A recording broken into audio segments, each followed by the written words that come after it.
Assalamualaikum dan salam sejahtera. Beriring cindai berzapin biduan jadi penyampai itulah harapan. Terus bersama saya Umar Wahid dalam 15 minit MMTV edisi 5 Oktober 2023. Kita ke berita utama. Subsidi negara dijangka mencecah 81 bilion ringgit tahun ini yang dikeluarkan oleh kerajaan untuk rakyat termasuk elektrik, minyak dan makanan, kata Perdana Menteri Datuk Seri Anwar Ibrahim.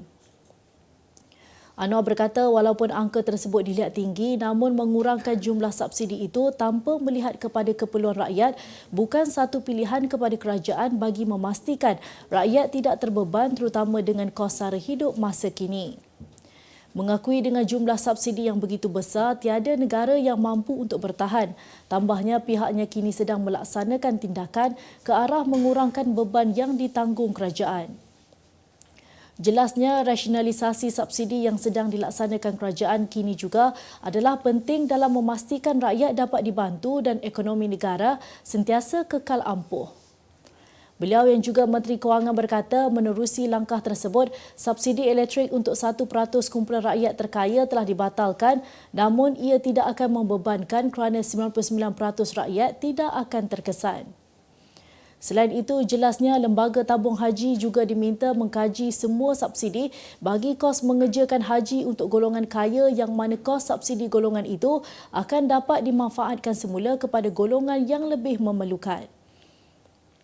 Sementara itu, katanya langkah kerajaan memberikan subsidi RM950 bagi setiap tan metrik beras putih import BPI kepada Sabah dan Sarawak adalah penting dalam usaha membantu rakyat terutama bagi golongan miskin di negeri itu. Siapa yang cakap kami baik saja, tidak ada masalah. Itu penegasan yang dikeluarkan oleh Datuk Seri Hamzah Zainuddin bagi mengulas dakwaan bahawa beliau bakal mencabar Tan Sri Muhyiddin Yassin dalam pemilihan parti sehingga terdapatnya desas-desus berlakunya perpecahan dalaman.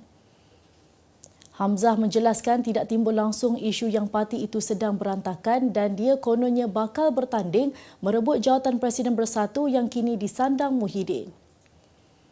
Tambah beliau, dakwaan yang dibuat pihak tidak bertanggungjawab itu hanyalah rekaan semata-mata untuk merenggangkan hubungan mereka.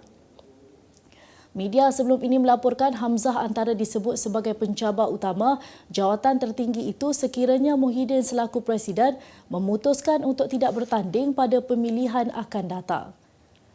Dalam perkembangan sama, sumber Bersatu menyatakan Muhyiddin berkemungkinan berundur daripada bertanding sebarang jawatan selain hasratnya itu juga sudah lama dimaklumkan kepada kepimpinan parti.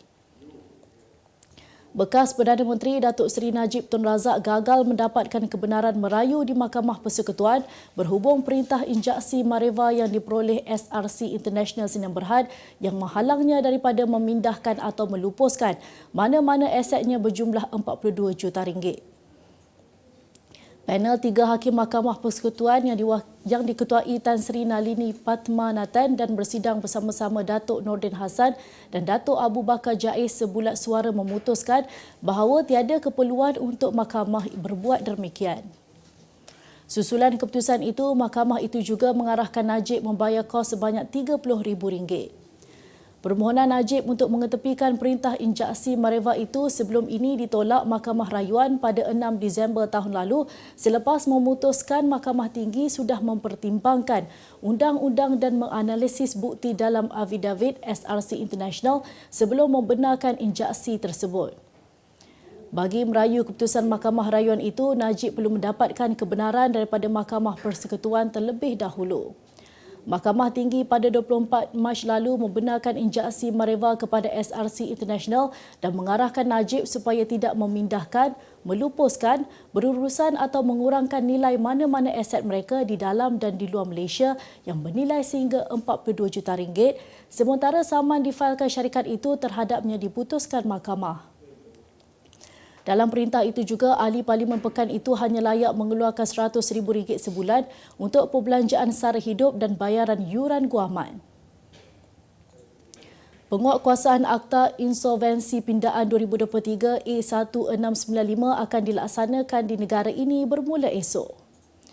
Perkara itu dimaklumkan Menteri di Jabatan Perdana Menteri, Undang-Undang dan Reformasi Institusi, Datuk Seri Azalina Othman Said dalam kenyataan hari ini.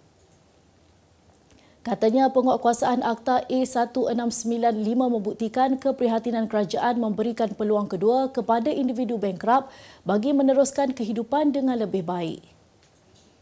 Terdahulu, Jemaah Menteri bersetuju dengan cadangan pindaan kepada Akta Insolvensi 1967, Akta 360 yang merupakan hasil daripada pelbagai sesi libat urus dengan pihak berkepentingan. Dalam pada itu, Azalina berkata selaras dengan objektif dasar peluang kedua, pindaan kepada Seksyen 33C dan Subseksyen 33B-2A Akta 360 dikuatkuasakan secara retrospektif kepada kes kebankrapan yang ditadbir sebelum permulaan kuatkuasa Akta A1695.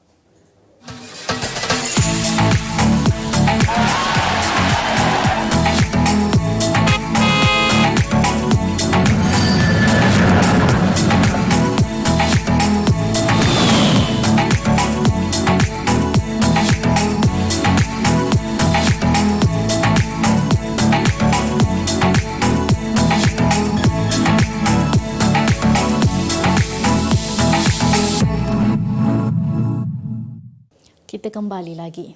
Seorang pekerja bengkel ditegur agar tidak bertindak sesuka hati dan kasar di jalanan seperti yang dilakukannya ketika membelasah seorang penghantar makanan sehingga cedera parah pada Ahad lalu. Teguran keras itu diberikan oleh Magistrate Siti Zubaidah Mahat terhadap tertuduh Muhammad Faizul Nazri 39 tahun sebelum menjatuhkan hukuman penjara 2 bulan serta denda RM2,000 kepadanya. Hukuman itu dijatuhkan selepas Muhammad Faizul mengaku bersalah atas pertuduhan yang dihadapinya. Kosmo Ahad lepas melaporkan lelaki itu dengan sengaja mencederakan seorang lelaki berusia 21 tahun sehingga patah tulang rahang di tepi lampu isyarat Jalan Langat Kelang pada pukul 7.15 petang. Seorang pemandu trailer maut manakala 2 barah dalam kemalangan melibatkan 3 buah kenderaan berhampiran sebuah stesen minyak di Pulau Indah awal pagi tadi. Mangsa dikenali Muhammad Saiful Aizat Muhammad Nur berusia 29 tahun maut di lokasi kejadian akibat parah di bahagian kepala dan badan. Penolong pengarah operasi bomba Selangor Ahmad Muklis Mohtar berkata berdasarkan maklumat awal mendapati kemalangan melibatkan sebuah trailer, lori dan pacuan 4 roda. Katanya 6 anggota termasuk pegawai dari Balai Bomba dan Penyelamat Pelabuhan Kelang bergegas ke lokasi kejadian sebaik menerima panggilan kecemasan pukul 2.24 pagi. Manakala pemandu dan kelidan lori yang cedera parah telah dihantar ke hospital untuk mendapatkan rawatan lanjut.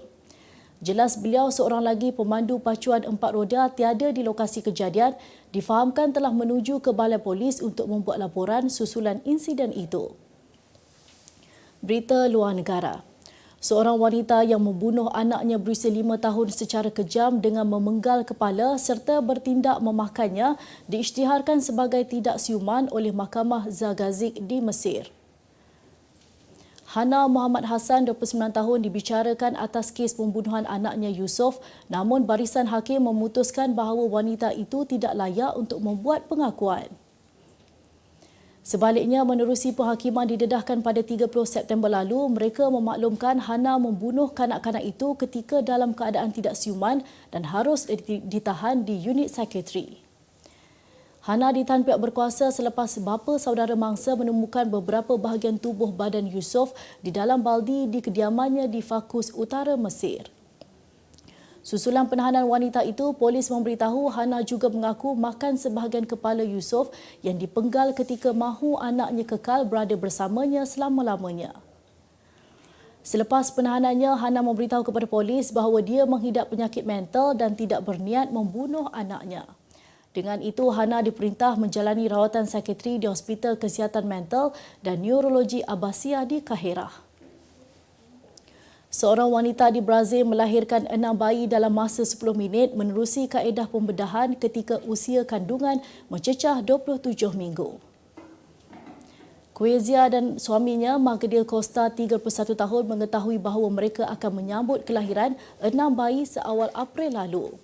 Pada 7 September lepas, Quezia menjalani uterine cerclage iaitu prosedur untuk mengatasi rahim lemah dan mencegah kelahiran peramatang di sebuah hospital di Colatina, Brazil. Seramai 32 pakar perubatan termasuk doktor, ahli fisioterapi, jururawat, pakar bius dan pediatrik terlibat dalam memastikan pembedahan bayi-bayi tersebut berjaya. Kweza dan McNeil menamakan 6 anak mereka iaitu Theo, Matthew, Luca, Henry, Ilua dan Maite.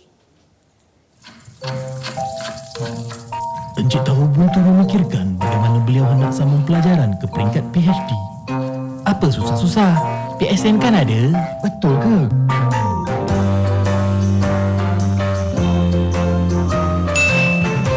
Abang, boleh tolong saya masak tak? Boleh saya.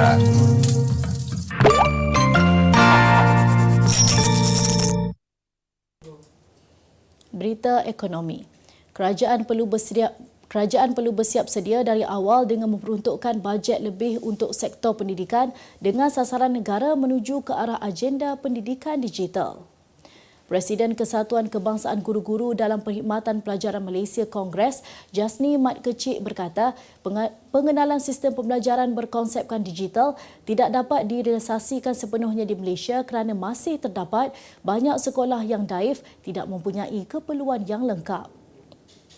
Justru katanya satu peruntukan khas perlu dirangka dalam Belanjawan 2024 dalam menyediakan peralatan komputer dan kemudahan internet yang laju dan murah kepada warga pendidikan.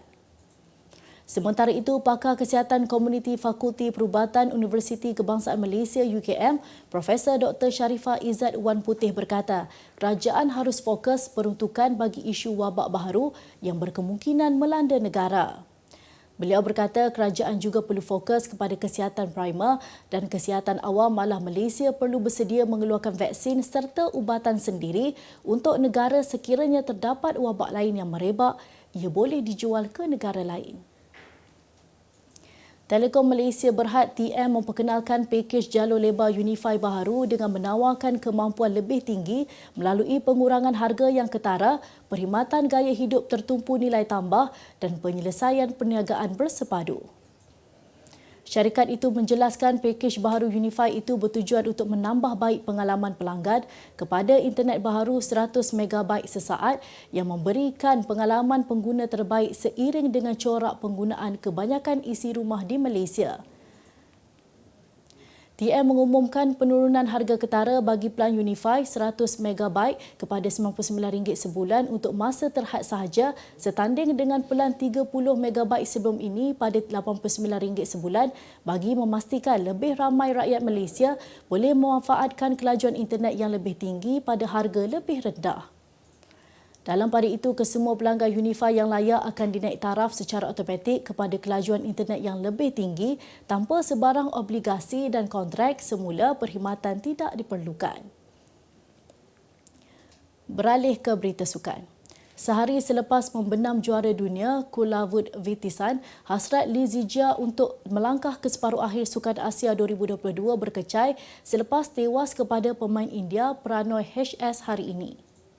Walau bagaimanapun, Zijia tetap memberikan tentangan sengit kepada pemain nombor 7 dunia itu sebelum tewas 16-21, 23-21, 20-22. Pemain beregu campuran Cheng Tangji, Toh Iwei turut kecundang 14-21, 21-23 kepada pesaing Cina Zheng Siwei, Huang Yasiong. Tiga lagi pemain negara dikutuai bekas juara dunia Aaron Chia Soh Wook Yik, Eng Se Yong dan Perli Tan M Tinah masih meneruskan pertarungan dalam saingan suku akhir hari ini.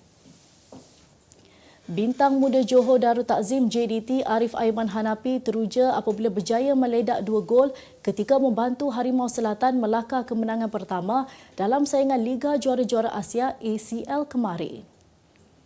Penyerang yang berusia 21 tahun tersebut gembira dapat memenuhi impiannya untuk meledak gol di pentas tertinggi Kelab Asia sekaligus membantu JDT dalam melakar kemenangan selesa 4-2 ketika menentang BG Pathum United. Tambahnya, kejayaan itu adalah hasil kerjasama bersama rakan sepasukan yang turun dengan keazaman tinggi agar tidak mengalami kekalahan kedua. Pemain itu berjaya menyamakan kedudukan pada minit ke-6 diikuti dua lagi jaringan skuad Harimau Selatan yang disumbangkan oleh Bergson Da Silva pada minit ke-14 dan Juan Muniz pada minit ke-53. Pasukan lawan cuba merapatkan kedudukan namun terhalang oleh gol keempat dari Arif Aiman dan keputusan kekal 4-2 sehingga wisil penamat. Sebagai penutup 15 minit MMTV hari ini, saksikan laporan cuaca esok Jumaat 6 Oktober 2023. Jangan lupa dapatkan akhbar utusan Malaysia dan Kosmo untuk berita-berita terkini dan menyeluruh. Sekian saja daripada saya, Umar Wahid. Assalamualaikum dan jumpa lagi.